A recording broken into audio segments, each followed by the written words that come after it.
اما این گوشت نمیدازد، نماز نمیخواند، نماز ترک میکند. این چی در کار با ما این خدمت از سبب بینمازی میدراین نه؟ بینماز باشه میدراین، کدام بی‌غسل باشه میدراین، کدام همینها باشه میدراین. اما داداری عزیز چرا مسلمانان ما اینقدر بیرحم عورت نیستن؟ چرا که عورت نیستن؟ خلاص کدام از اینها که نماز که نخوان در بدن همونها داخل شیم؟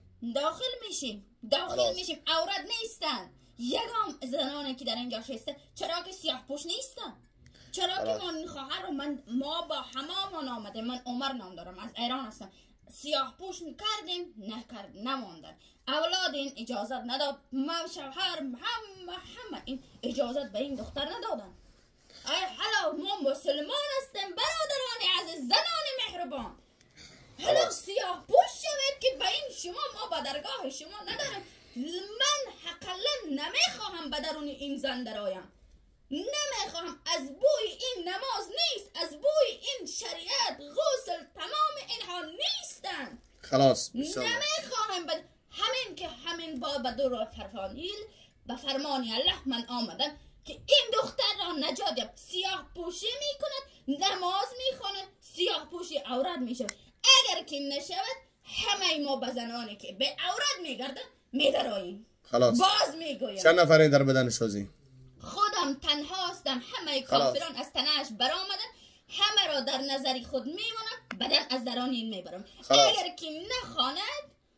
اگر که نخوان پس در بدنش داخل شه. حرام نیست، خلاص حلال است. نه اینکه سیاه پوش نمیپوشد، خلاص عورت نمیکند، نماز خود را طهارت حلال و بدن پاک ندارد این دختر.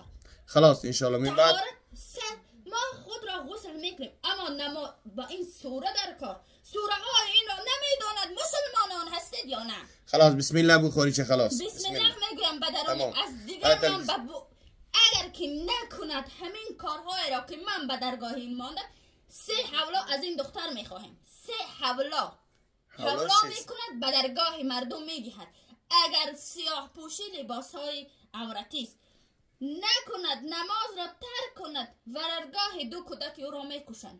خلاص بسم الله بخور چه بدنی دیگه برنگر بدنی. خلاص من بابوی این نمیخواهم. خلاص بسم الله من میخوام تکسه بسم الله بخور چه از دوانش.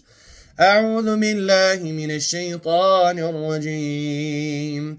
الله لا اله الا هو، الله لا اله الا هو الحي القيوم لا تأخذه سنة ولا نوم له ما في السماوات وما في الأرض ما ذا الذي يشفع عنده إلا بإذنه يعلم ما بين أيديهم وما خلفهم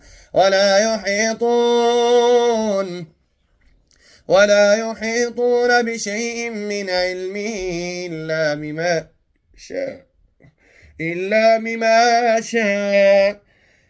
إلا بما شاء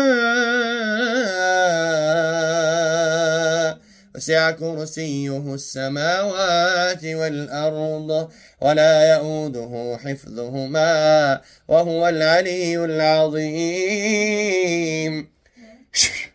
لا إله إلا الله محمد رسول الله. رمضان برمضان همش برمضان تصابق حس كيسي فهمني چی گفت؟ موضوع رو ترک کنی با مدرین در بدنت، بین موضوع بگردید با مدرین در بدنت، موضوع رو هیچ گفتاب نکنید. اعوذ بالله